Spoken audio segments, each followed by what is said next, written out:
d'abord, je voudrais remercier Jade Bouchmid pour l'invitation et Laurence Honora. Je suis très contente d'avoir l'occasion de présenter mes recherches qui portent sur des sujets assez marginaux, des musiques assez underground, assez peu diffusées.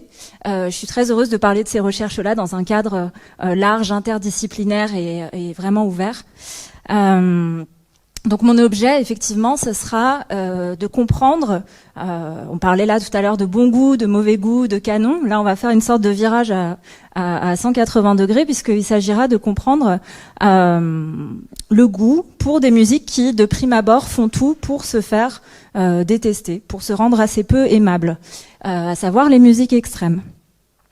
Alors, qu'est-ce que c'est musique extrême? Ça veut un peu rien dire, hein, de dire musique extrême. Comment est-ce qu'une musique pourrait être extrême? Ça une formule un peu étrange. Elle est née dans les années 2000 à peu près. C'est pas une formule stylistique. C'est pas quelque chose, une étiquette que ont attribué les musicologues. Hein. Ça n'a pas de teneur descriptive vraiment. C'est plutôt une expression qui a été forgée par les journalistes, par les labels, par les festivals, donc plutôt par des acteurs de ces scènes, pour désigner un ensemble un peu flottant. Hein, le nombre de genres qu'on y inscrit est assez variable, mais pour désigner des musiques qui ont en commun, d'un côté en général, une place assez marginale dans l'industrie musicale en termes de circulation, hein, des labels assez confidentiels, un certain usage de la violence sonore, que ce soit à travers l'usage de la saturation, la substitution du cri au chant, l'utilisation de rythmes à la batterie qui sont un peu des rythmes en rafale, hein, qu'on appelle blast beat, un peu comme une explosion. Et puis, souvent un travail du sonore aux marges de la musique. C'est-à-dire des musiques qui sont souvent proches du bruit et dont on pourrait dire un peu spontanément, voilà, comme quand on est adolescent et que la mère rentre dans la chambre et qu'elle dit non mais c'est pas de la musique, c'est du bruit. Là, il s'agit vraiment d'un corpus dont on pourrait formellement considérer qu'il se situe aux marges du bruit. Et plus précisément, certains genres auxquels moi je me suis intéressée, qui sont souvent intégrés à cette nébuleuse, hein, c'est d'un côté le métal extrême. Donc ça, c'est tout ce qui résulte d'une radicalisation du métal. Le métal étant lui-même une forme issue du rock, mais qui en exacerbe un peu les caractères provocateurs, que ce soit sur le plan du style, en poussant la voix presque proche du cri, en utilisant des guitares un peu saturées, en utilisant la provocation visuelle et des thématiques occultes aussi, chez un groupe comme Black Sabbath par exemple. Donc on a cette première radicalisation du rock qui serait le métal, et puis le métal extrême, ce sont des sous-genres qui poussent tout cela encore plus loin, en systématisant le cri et en utilisant ce que je viens de décrire, des rythmes en rafale et une imagerie souvent très subversive.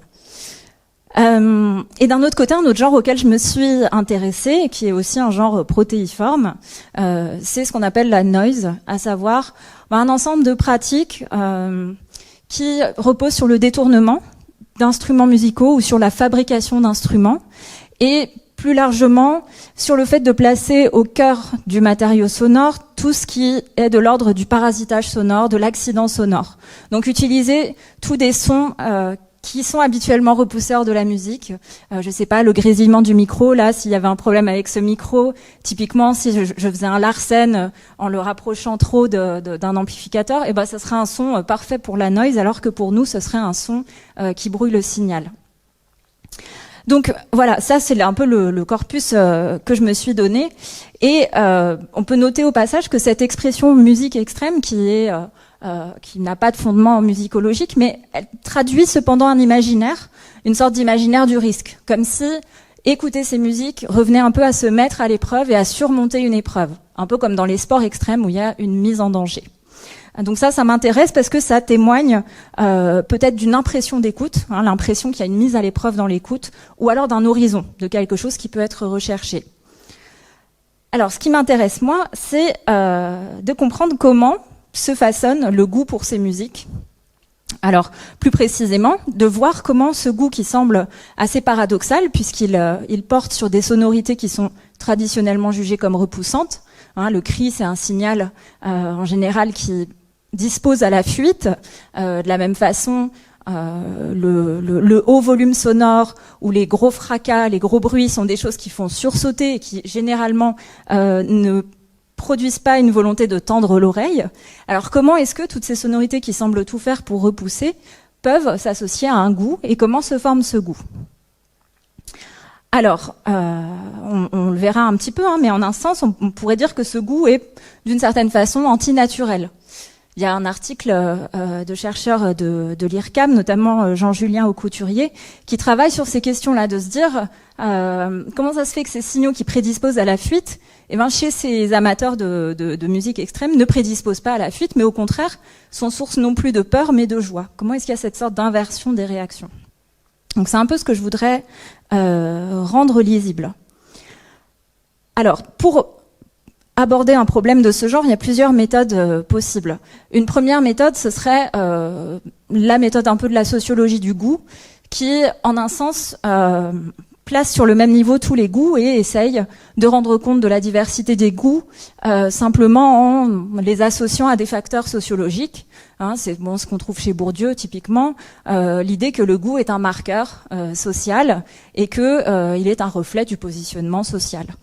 Alors moi, ce qui me c'est une posture qui bien sûr est très intéressante, mais à mon sens, elle ne permet pas de cerner de l'intérieur l'expérience. Comment est-ce qu'il y a vraiment du plaisir là où d'autres trouveraient du déplaisir?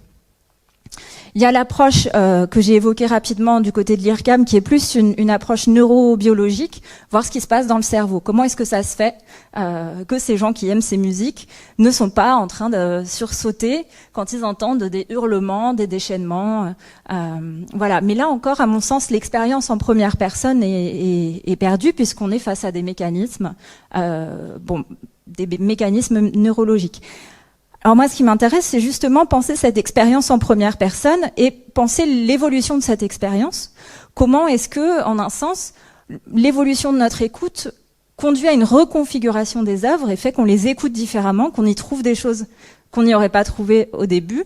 Et donc, comment se fait cette espèce de dialogue entre une attitude d'écoute, une certaine attitude de l'attention aussi, et puis de l'autre côté, une œuvre qui ne paraît plus de la même façon, puisque ce qui paraît agressif et repoussant à ceux qui ne sont pas amateurs paraît pratiquement doux à ceux qui le sont. Je le raconte, c'est toujours un peu une anecdote, mais je me souviens au début, quand je faisais ces recherches, d'avoir eu un retour de fans qui me disaient mais ces musiques sont pas du tout violentes, moi je fais la sieste dessus. L'approche que j'ai choisie, c'est plutôt une approche esthétique qui essaye de placer au centre l'expérience en première personne, mais qui pour autant reste liée aux pratiques concrètes des amateurs et des amatrices. Et donc pour ça, j'ai à la fois conduit une série d'entretiens, des questionnaires avec 90 réponses du côté des amateurs de noise, des entretiens qualitatifs longs et avec des amateurs de métal extrême. Et à chaque fois, ce que j'ai choisi comme public, c'était des gens qui étaient très impliqués dans ces scènes, avec pour moi l'implication comme signe d'un niveau élevé d'appréciation. C'est-à-dire des gens qui font des pochettes de disques ou qui sont eux-mêmes musiciens ou qui sont journalistes ou qui en tout cas ont une pratique qui témoigne d'une écoute passionnée et impliquée. Et donc voilà, j'ai essayé de retracer un petit peu leur histoire, voir comment les choses avaient évolué depuis leur première écoute au présent. Avec toujours un peu cette difficulté de savoir comment est-ce qu'on accède à l'origine, sachant que toute l'expérience intermédiaire a recouvert cette origine. Ils écoutent plus les choses de la même façon qu'il y a 15 ans. Alors pour accéder un peu à cette origine et à tout ce espèce de feuilletage d'expérience, l'idée c'était d'être vraiment en contexte, d'être chez eux, qu'ils puissent montrer des disques, montrer des objets qui datent, pour un peu ramener ces expériences à l'esprit, tout en sachant que voilà, on sera dans une reconstruction pour le coup d'une expérience passée. Donc la question que je voudrais poser ici, c'est est-ce que ce goût qui semble antinaturel, est-ce que ce goût peut être qualifié de construction? Comment est-ce qu'on peut qualifier cette évolution du goût? Donc je commencerai par préciser un petit peu cette question du goût paradoxal et les contours de ce que sont les musiques extrêmes. Et puis je partagerai ensuite des histoires d'amateurs des biographies, des évolutions de manière d'écouter, pour ensuite m'interroger sur la qualification de cette évolution du goût. Alors, commencer par montrer que il s'agit en effet d'un goût paradoxal. Alors là, je fais juste un tout petit point, je vais passer très rapidement, mais sur l'approche que j'ai choisie, c'est une approche qui est ancrée dans l'esthétique. Et l'esthétique, le gros objet de l'esthétique à l'origine, c'est quand même de penser une intelligibilité du goût, de dépasser cette idée qu'on entend souvent chez des élèves de première année qui non mais chacun ses goûts de toute façon, on peut pas en discuter, mais de dépasser ça pour trouver une sorte de socle commun et de considérer que justement le goût est un élément que l'on place dans l'espace public et dont on discute, et sans considérer qu'il y a une uniformité des goûts, considérer au moins qu'il y a un socle commun à la formation des goûts et que la variété des goûts est peut-être intelligible à partir de certains éléments. Et donc c'est dans cette perspective, moi, que je voudrais rendre intelligible cette variété.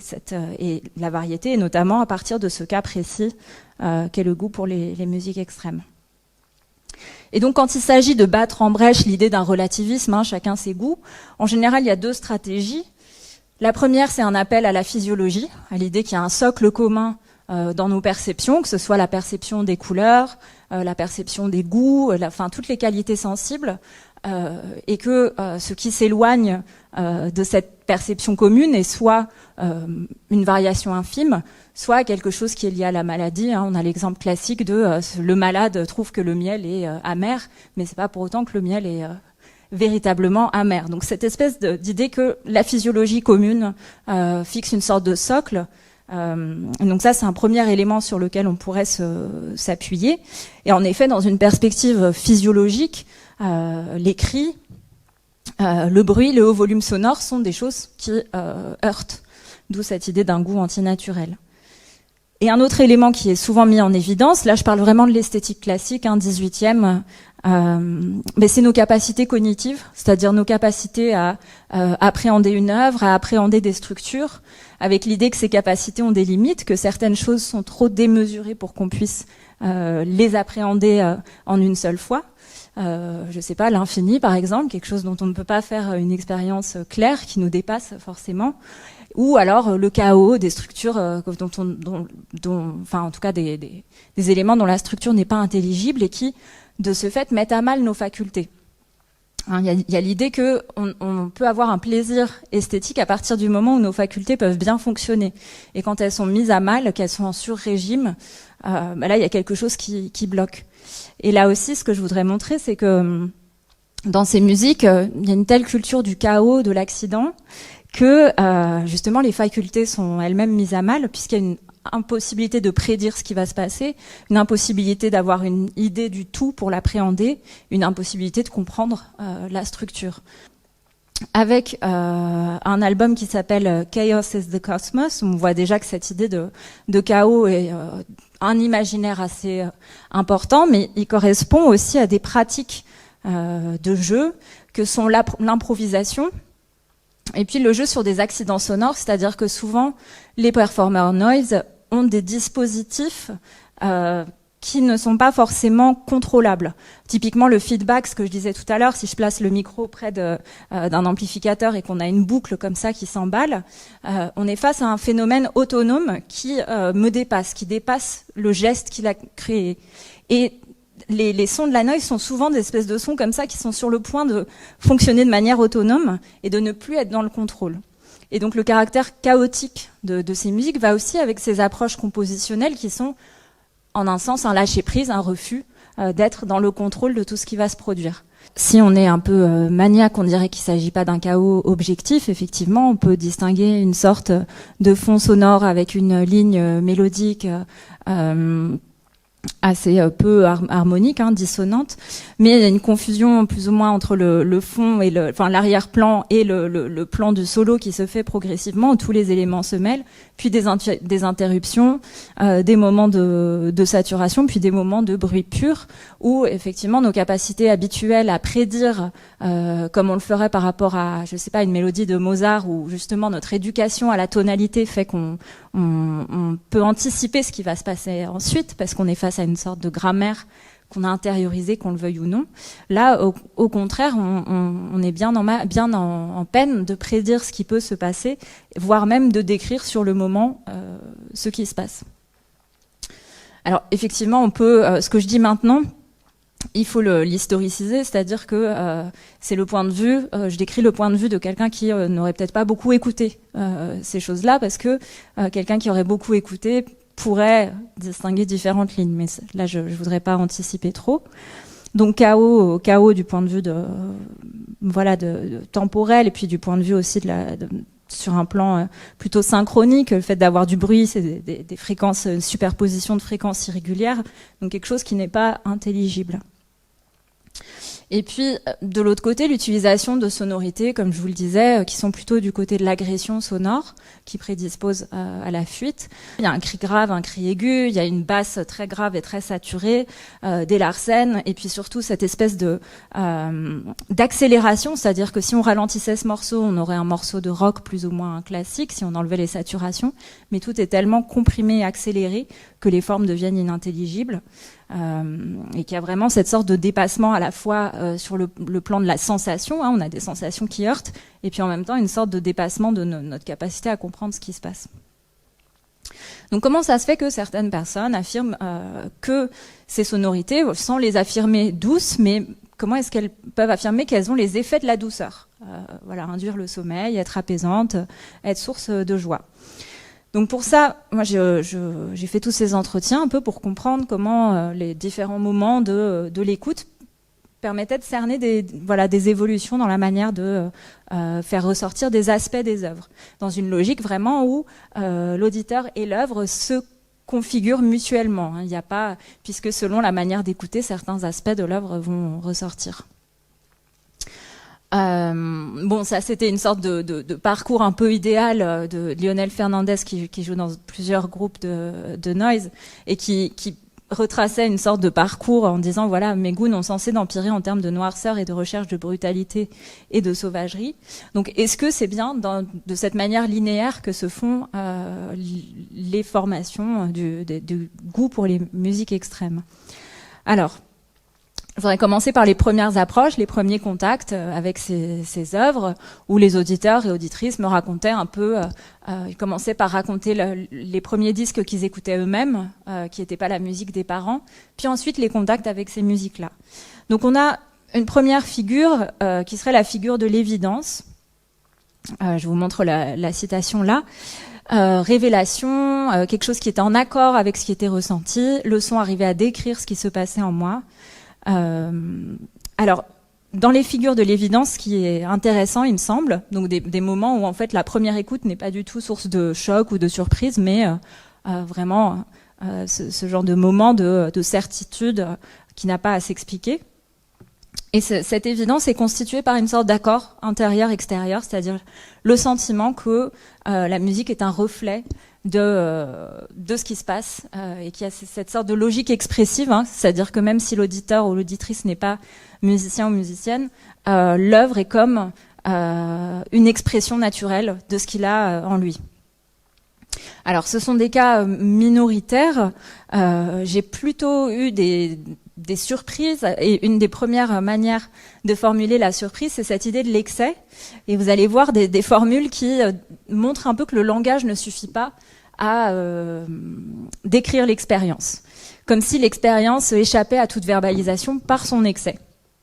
Donc voilà, je suis entrée dans les musiques extrêmes un peu sur le tard, je devais avoir 16 ans au lycée.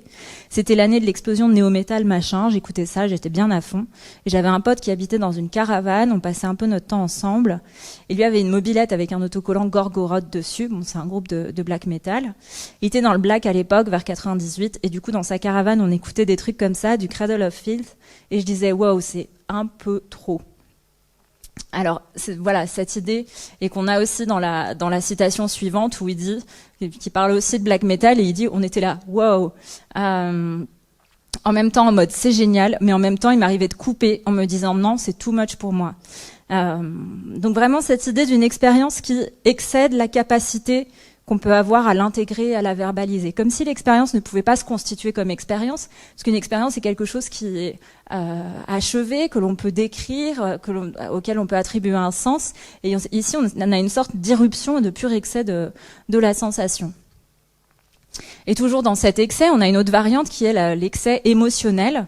Donc toujours à propos du black metal, ils racontent donc dans les années 90, ils achètent un magazine dans lequel il y avait un dossier black metal. Et voilà, la réaction, j'ai été terrifiée. Déjà sataniste. Il faut savoir que ma mère était athée, mais je me suis forgé une éducation catholique de mon propre chef. Donc j'étais là, wow, sataniste. Le mec qui tue son pote. Les meurtres, les sacrifices, les profanations de tombes, wow. Pour moi, c'était vraiment le mal absolu. Qu'est-ce que je fais de ça? Donc j'étais là avec mon pote Michel et on se regardait en mode, qu'est-ce qu'on peut faire de ça? Il était très superstitieux et moi aussi par transfert. Et en fait, on a coupé les pages. On les a lues 2 fois. On a coupé les pages et on a recollé le magazine. Et ça en est resté là pendant 1 an. On était terrifiés. Alors, il faut savoir que le black metal, en plus d'avoir ses sonorités agressives, a aussi des thématiques liées à l'occultisme, au satanisme, et qui a eu une courte période accompagnée aussi de violences et de meurtres. Et ici, on voit justement cette réaction qui, en plus de manifester l'excès, veut même effacer l'expérience, c'est-à-dire le fait d'arracher les pages et de recoller le magazine est comme une manière de gommer ce qui s'est passé. Hein, l'expérience est tellement impossible à intégrer que on la gomme, on l'efface. Et puis on attend. Alors, encore voilà une autre réaction, l'excès, mais sur le plan cognitif, c'est-à-dire qu'on comprend pas trop ce qui se passe, tellement la musique est excessive. Et donc là aussi, il dit voilà, je comprenais rien de ce qui se passait, ça allait trop vite, il y avait trop de volume, c'était la catastrophe, je comprenais pas. C'était du bruit, mais je trouvais ce bruit trop cool. Alors, là aussi, sur la noise, on a énormément de surprises, de rejets, d'incompréhension. Le mec qui fait ça doit avoir un gros problème mental. Je comprends pas comment font les gens pour écouter ça. Et puis voilà, le rire comme surprise et comme incapacité aussi à faire sens, un peu le rire de l'absurde. Alors, comment est-ce que, à partir de ces premières expériences de rejet, se fait une approche qui va mener à une appréciation? Alors, l'utilisation du vocabulaire ici, c'est souvent un vocabulaire comme si on était face à quelque chose de sauvage et qu'il fallait l'apprivoiser. Voilà, il dit on a commencé à serpenter autour du truc, ou finalement j'ai commencé à apprivoiser le truc. Pour apprivoiser, un élément central, c'est la compréhension. Là, dans les 2 citations que je vous mets, il y a cette idée que la capacité à contextualiser, à situer ces musiques au sein d'une histoire de la musique et à comprendre comment ils y prennent place, comment elle y prend place, permet de réduire cette étrangeté radicale qui est effrayante pour en faire voilà une production musicale, culturelle parmi d'autres. Et puis, dans la compréhension, il y a aussi la capacité à séparer le fait divers, justement, ces histoires de meurtre avec la toute première vague de black metal en Norvège, et le fait que énormément d'autres groupes font ce même genre de musique tout en étant saines d'esprit, et les auditeurs aussi. Donc capacité à contextualiser au sein d'une histoire de la musique, et puis à distinguer le fait divers du mouvement musical lui-même. Alors, un autre élément qui, pour le coup, est vraiment plus esthétique, c'est cette espèce de dialectique entre l'étrangeté et la familiarité. Au début, l'étrangeté est telle qu'il y a un rejet. Et puis là, dans plusieurs parcours, ce qui était visible, c'est que les auditeurs trouvaient des éléments familiers dans ce qui semblait étranger et s'accrochaient à ces éléments comme à un fil d'Ariane, ce qui permettait de réduire l'étrangeté perçue. Là, voilà, on a un exemple de quelqu'un qui disait, voilà, le premier morceau qui m'a accroché, c'était un morceau qui avait de la mélodie celtique. Et puis voilà, ma mère est bretonne, et puis c'est une mélodie celtique, ça ressemble à de la musique. Et donc, bon, ensuite la suite, ça hurlait, donc il avait du mal. Mais en tout cas, le fait d'avoir un petit élément qui ressemblait à de la musique familière permettait de créer au sein de ce chaos un fil d'Ariane. Alors, et justement, tous ces éléments créent une certaine familiarité qui permettent plus ou moins de voir un ordre, de voir une intelligibilité là où au début il n'y en avait aucune. Donc il y a cette familiarisation progressive, et puis cette familiarisation qui rend intelligibles les structures qui semblaient chaotiques conduit à une évolution du goût que vous avez là dans ces citations, où justement ce qui semblait choquant au début ne l'est plus, et la quête de ce qui choque évolue, doit se déplacer vers des nouveaux territoires sonores. Donc voilà, plus tu vas dans l'extrême, plus ça se banalise. À un moment, ça atteint une telle familiarité que tu ne vois plus l'extrémisme. Moi, c'est une question que je me suis posée à force d'écouter du grindcore ou ce genre de musique. Je me dis, bon, bah, il n'y a plus rien. Il y a un côté triste, presque déprimant à dire que tu as touché au plus extrême. Et puis tu découvres la noise, la harsh noise, et tu te dis, ah, mais c'est bizarre, c'est plus violent. D'arriver à se taper 1 heure de Merzbow, et en concert, c'est encore pire.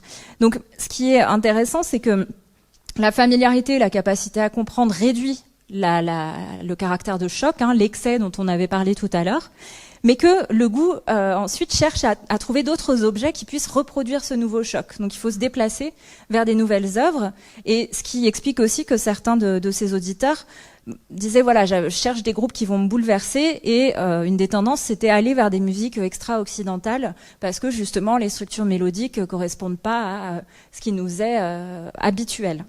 À partir de là, je voudrais justement en arriver à qualifier cette formation du goût pour voir s'il s'agit d'une construction, de quelque chose d'antinaturel, ou s'il ne faut pas le qualifier autrement. Moi, ce qui me semble, c'est qu'il y a un aiguisement dans ces parcours.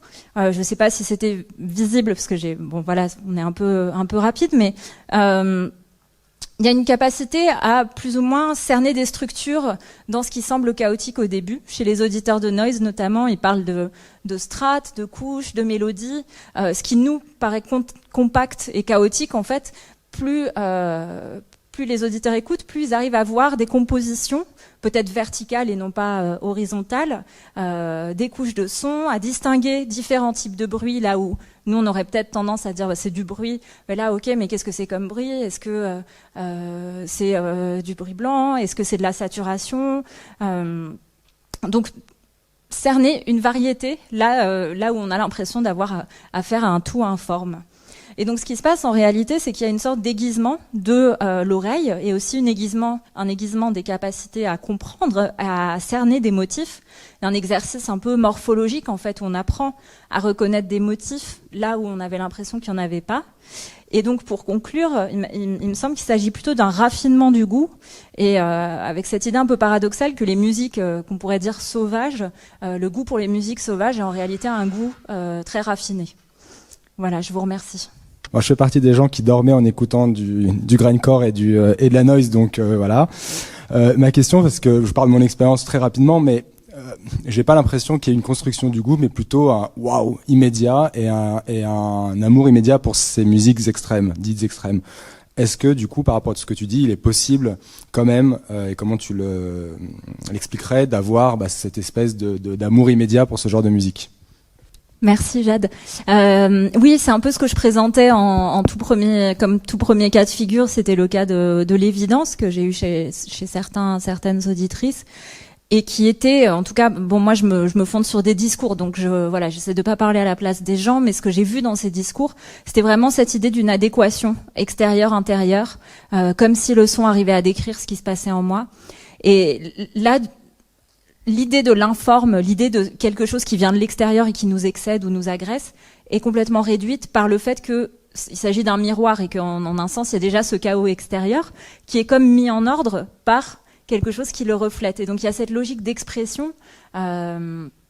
C'est Conrad Fiedler qui parle d'expression comme base de l'activité artistique, et l'idée que voilà, on met en forme, on rend lisible quelque chose à travers l'activité artistique. Et donc là, on a l'idée que la noise ou le métal extrême seraient comme des formes vraiment appropriées pour décrire un certain état émotionnel, et où, en un sens, c'est intelligible parce que on est déjà capable de le décrypter en tant que tel.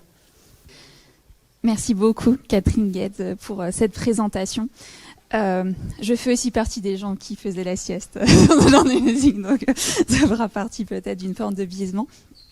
Donc la question qui nous intéressait était de savoir le goût pour les musiques extrêmes est-il une construction, et finalement partant du principe que les codes qui composent ces musiques sont tellement différents du reste, notamment de la musique en Occident, que finalement il s'agirait d'apprendre à appréhender ces musiques, mais finalement l'espèce de plaisir esthétique immédiat qui est aussi dépend aussi de facteurs culturels ne pourrait expliquer cette appétence que par une construction.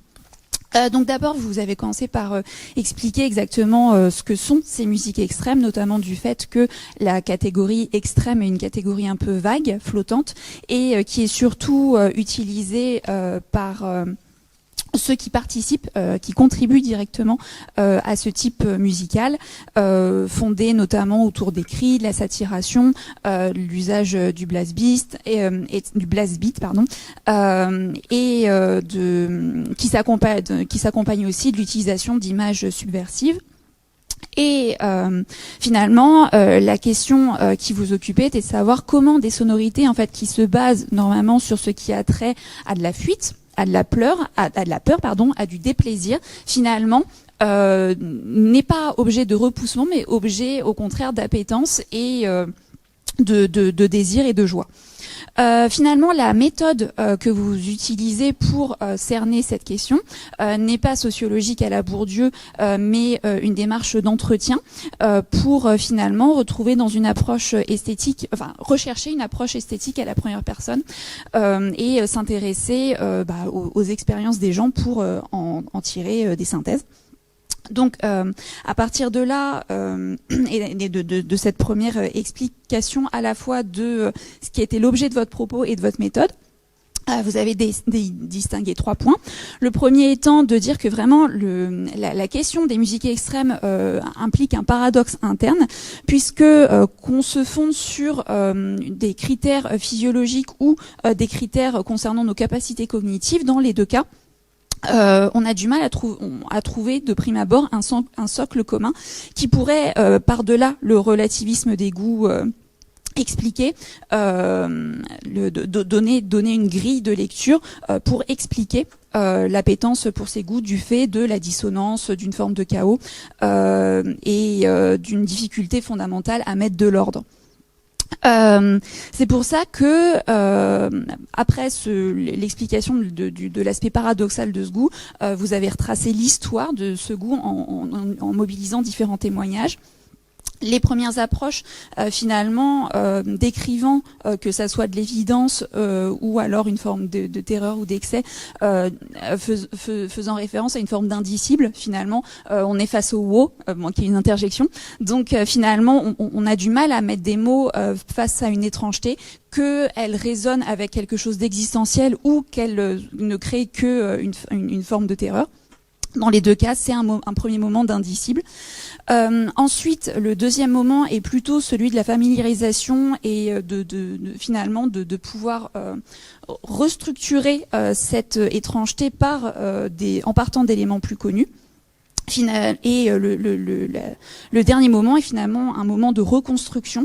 Et c'est pour ça que vous concluez en expliquant que comme on cherche à reconstruire face à cette étrangeté, on est plus face à un raffinement du goût qui suppose de savoir déterminer des motifs que de prime abord on n'aurait pas distingué. Donc finalement, j'ai l'impression que on est face à vraiment une espèce de mise en abîme une expérience esthétique au sens de sensible et d'esthétique du rapport au phénoménal, parce que tout rapport de connaissance suppose d'abord de pouvoir distinguer des structures à partir desquelles on pourra appréhender le réel. Et donc, à partir de là, ce mouvement de pouvoir cerner par les structures ce qui de prime abord peut paraître informe et la démarche même de connaissance et de mise en place de l'appétence. Donc finalement, apprendre à connaître le contexte, apprendre à s'habituer à ça, on pourrait presque penser que c'est de l'ordre un petit peu de toutes les musiques. Ce qui est par contre extrêmement spécifique, j'ai l'impression, aux musiques extrêmes, c'est que il y a aussi une culture de l'amour du choc et du bouleversement, et finalement la peur de ne pas trouver plus, et à partir de là, ça me semble vraiment extrêmement caractéristique de ça.